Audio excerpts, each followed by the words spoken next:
Originally, Ridley was going to direct this as a feature film. When we were exploring adapting it into the full 6 hour, he was seriously considering at least taking on the first 2 hours himself. And we were planning to break it up amongst multiple directors. Because of the fact that we were trying to draw some pretty big featured talent into this project, made scheduling it to begin with a near impossibility. You're not going to get actors like Alfred and Michael and Alessandro and to commit to the number of months that a 6 hour would take to shoot. There are key creative elements on this show that need continuity, and there's continuity of story, there's continuity of character, and all of these are impacted by what's going on in the background. There's greater impact by having one director than having this thing have the mark of multiple styles. And there's not many directors have the balls, if you excuse the expression, to actually address this, saying, yes, I can do 4.5 minutes a day, yes, I can do this for 5.5 months, and yes, I can keep the pace up, and yes, I can keep the quality flying on a very special level. Yes, I can understand the drama and the millions of questions and minutiae that actually goes to making a 6 hour series such as this.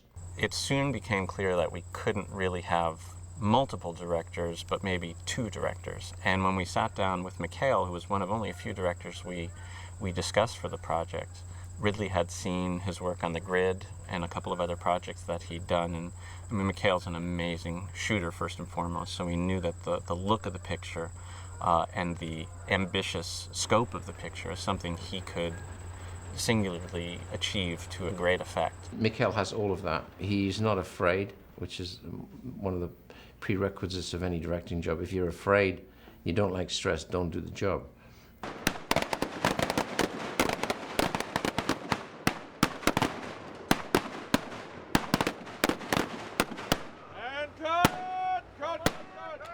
That's a cut. McHale likes stress, isn't afraid, and will face any problem, and also has a very nice creative view and a beautiful eye. When we sat down with McHale, he pitched himself for the full 6. He said, I want to do all of them.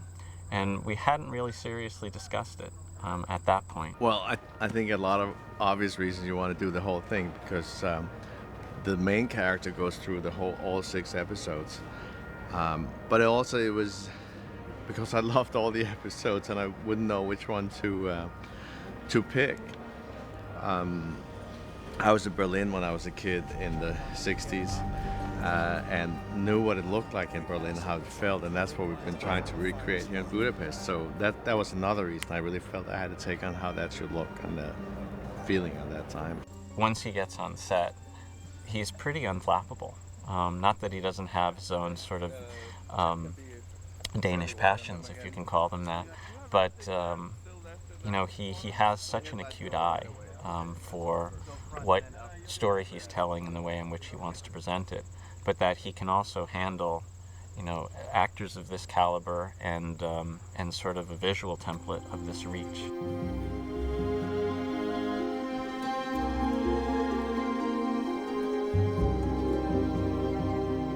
Well, you have a director who was at one time a very successful cinematographer and has become a successful director.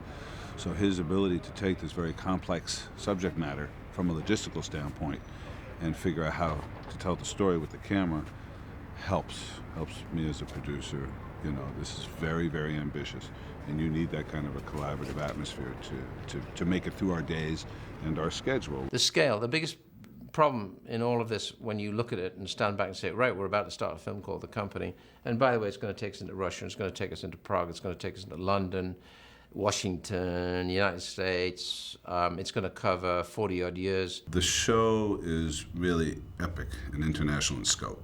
So I thought, why don't we shoot everything in the story that's in North America, like Washington, D.C., Cockroach Alley, Langley, these are the 2 incarnations of the CIA, various other locations around Washington, D.C., and Miami, and a few others.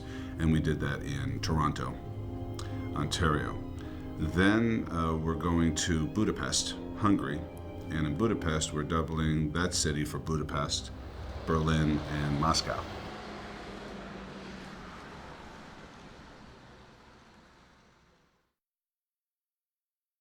You really want to be true to the period, and a period that's so relatively close to our contemporary time is always more difficult in a way, because if it's the Middle Ages, we all know there shouldn't be a phone pole in the shot. But here, many times we said, okay, is this phone pole period or is it not? We've been trying to be very accurate about the look of it, and furniture, for instance, make sure it's not furniture that's newer than the period. So I think we've created a great look and a very authentic feel.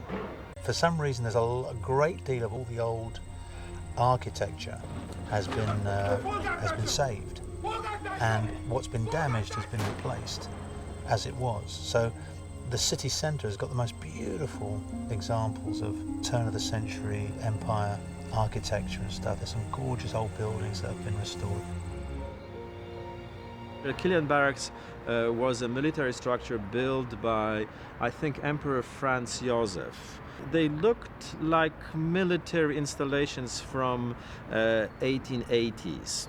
And of course we had to find something that we could work with. That means the city would give us the permission, we would have cobblestones on the street like it was in the 50s. The main concern was to recreate the atmosphere of that time, and we looked at endless amounts of photos from the time and footage, newsreel footage from the time. We started designing the set, what we can add to the building that we could destroy.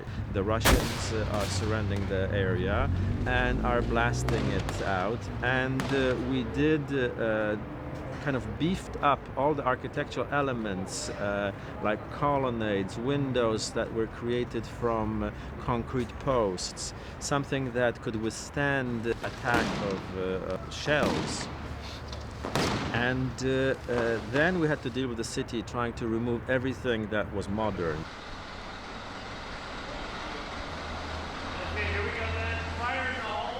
And whatever you see now happens on the exterior, but the same thing will be happening on the inside.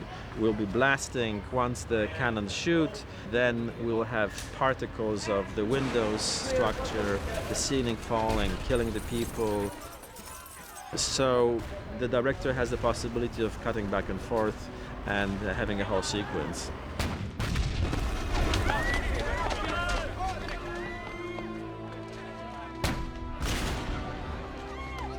'56 is very important for all of us because it was a turning point, because the world could hear from the other side that people didn't want to join that kind of idea. This small, ridiculously small country compared to the Soviet Union, which is the two-thirds of the world, basically, stands up against this dictatorship. It's very romantic and very ridiculous at the same time. Hungarians particularly seem to just put up such an incredible fight. For such a small nation. Everyone wants to be free. I mean, I think this is the first thing of all. I mean, just look at Poland in that time, or the Czechs, Hungary. I mean, everybody wants to be free. The geopolitical activity since the end of World War II has been a remarkable theater in which amazing weirdness has been played. I mean, it's thrillingly creepy. There's a fantastic museum called the Museum of Terror, which I'm sure you're familiar with, but is a building that's been dedicated. And I also just think that's incredibly honest. They've called it the Museum of Terror. There's no two ways about it. What took place was terrible and horrific and inhumane. I went there to the House of Terror. I don't know, maybe you know that, here in Budapest. And I mean, I saw this, and I mean, I can understand their hatred, their hate of the Russians. I mean, I have to say it like it is, or like it was, you know. 3, 2, 1, action! Because it was a brutal fight, brutal war, and I mean, they had no chance at all. And they had Remembrance Day, October 23rd, which was commemorating the 1956 uprising. And there was a rather unstable situation here at the time that really would have caused a big problem should we have had to shut down. There was a tank on display and someone had hijacked the tank, for lack of a better word. They didn't get far, they went 150 feet, but as a result there was an edict: no military vehicles on the street. Without those military vehicles, tanks, armored cars, we couldn't complete the sequence, we couldn't film it. It was a bit of life imitating art, as opposed to art imitating life, maybe. We filmed in Budapest on the 50th anniversary of the uprising, and now Castro's really sick and probably won't live much longer. It is strange that everything's coming full circle. It's weird. Well, we are now in Puerto Rico, in Rincon, which is Dublin for the Bay of Pigs, back in 1961. And I'm coming ashore with these Cubans here that are trying to overthrow Castro and his whole crew. And then you've got a whole Puerto Rican crew here who's all excited to, be filming. And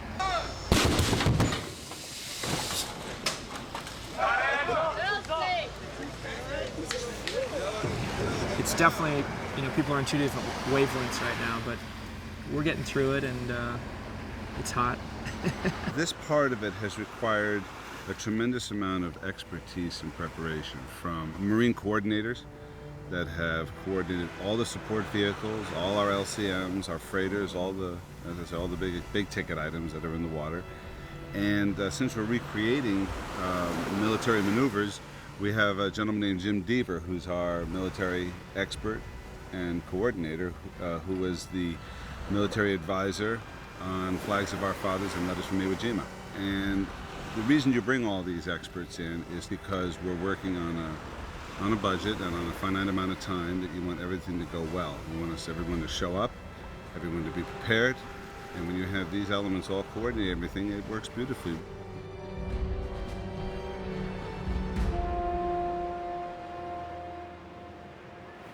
I really I'm dreaming for a man like Roberto. I like the man that can die for something. The real man, that has one word. And he's a kind of guy that I really want to have as a brother. And so for me, it was just a dream to be in this kind of role, because you have all the best from the human person. The courage, the strength, the passion for the friendship. You can't take us anymore. Damn it, Roberto, I'll leave when everyone leaves! And he look it in the eyes, and you believe him. You can give him your heart. And that's wonderful, because today, in these days, it's very hard to find a man like this. It's a very poignant moment too. That's again, when you have really big action sequences, they mean nothing unless the personal story is intact and is larger than life. As in All Quiet on the Western Front, two of them who came from families who had parents, and you could have 6,000 troops, and you can have tanks, and you can have airplanes. But when you meet these two boys together, they're boys in war, and there's more told about the ills of war than all the other stuff around. I made it, Jake. I'll blow your damn head off. You'll just be another body floating in the surf. They'll never know who you were. Go, Jake. Go now. And I think we really have that in this sequence here between Raul Bova and Chris O'Donnell. Watch the movie and you'll know.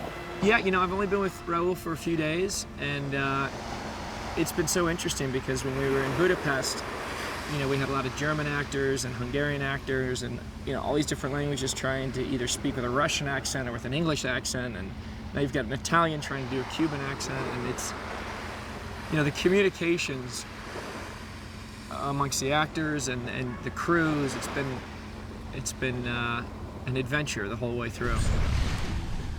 That was my biggest concern when I read the script, is how do we span a period of 30 years believably?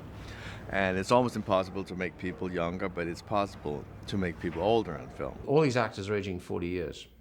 So rather than nibbling and cutting and trying to put these rubber caps on to crush your head where you suddenly have a funny head shape in the morning, it's better just to shave your hair off, and we'll hit you with the required wigs over the 40 years, and trust us, it'll be fine. So they're all walking around looking like a bunch of beanheads. But fortunately today that's trendy.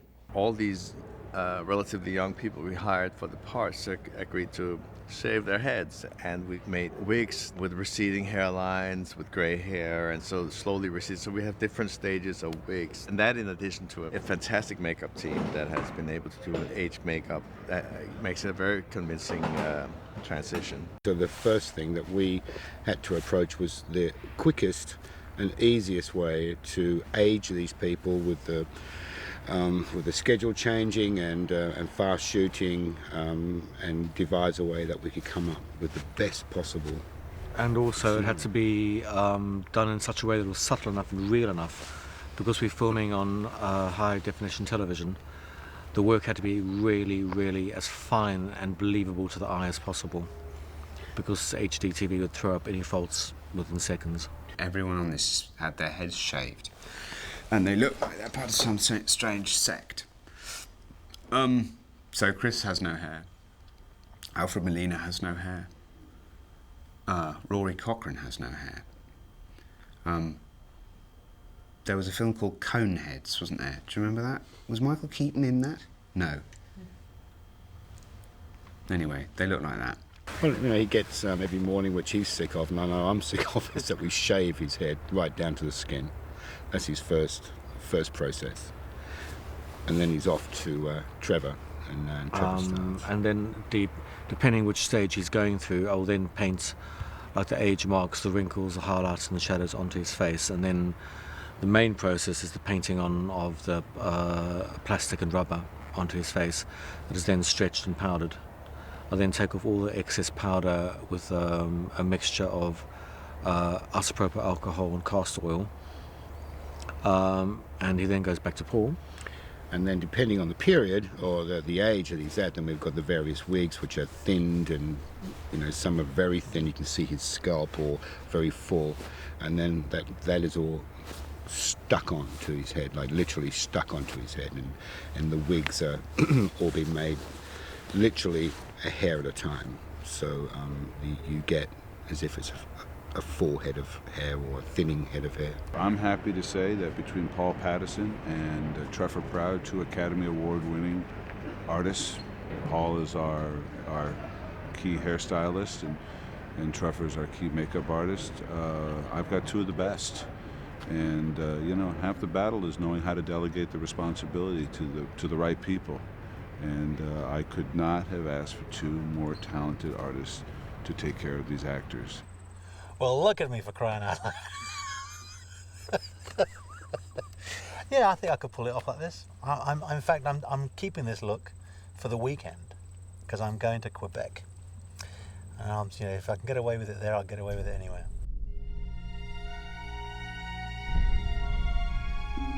They were obviously recruited for something, some inherent qualities that they had, and I think were special guys, but what they were stepping into and what they were volunteering for was a completely unknown world. It was very exciting, I'm sure, for a lot of these young guys, and I think that they went in with real idealistic views of what they wanted to accomplish and how they wanted to serve their country. But I think once they got into the field and saw the realities of what was really happening behind the scenes and what it was like on the front lines, I think it really opened up their eyes. What's interesting is taking us behind the scenes and watching the administration of these world events and how they're actually dealt with, or not dealt with, or misdealt with. We're all human, and it also shows the insidious nature of the spying process and how, in fact, there were moles inside the CIA. The Kim Philby character, played by Tom, is actually an actual character who was a mole and was a friend of James East Angleton for all that time, and Angleton didn't realize that he was spilling the beans to this guy every other lunchtime. And that Philby was tied up to the infamous spies Burgess and McLean, who were right in the center of MI5, who actually at a certain point realized the game was up and they better buzz off immediately back to behind the Iron Curtain where they'd be safe. Otherwise, they would, of course, be executed in those days. If you were to take, for instance, one of the scenes we have with Fulbright and Dulles literally debating over whether we should be imposing our will in Cuba the way that the CIA attempted to do. The United States is eternally condemning Moscow for meddling in the internal affairs of sovereign countries. Intervention in Cuba now will open the door for Soviet intervention anywhere around the world. The Soviets are already intervening in many countries in the world, Senator. When you suddenly move that same discussion into an historical context, you're able to really explore the full depth and breadth of it. It resonates very powerfully with what's going on today, but it allows you hopefully to have a little bit of distance so people can look at it with a more objective perspective. In this game, this great game that my character refers to it as this great game, there is this joy, I suppose, this kind of pleasure or a satisfaction to be found in understanding the nature of that game and the fact that that's happening over there, but that might not be the real problem. The real problem might be whatever's going on over here.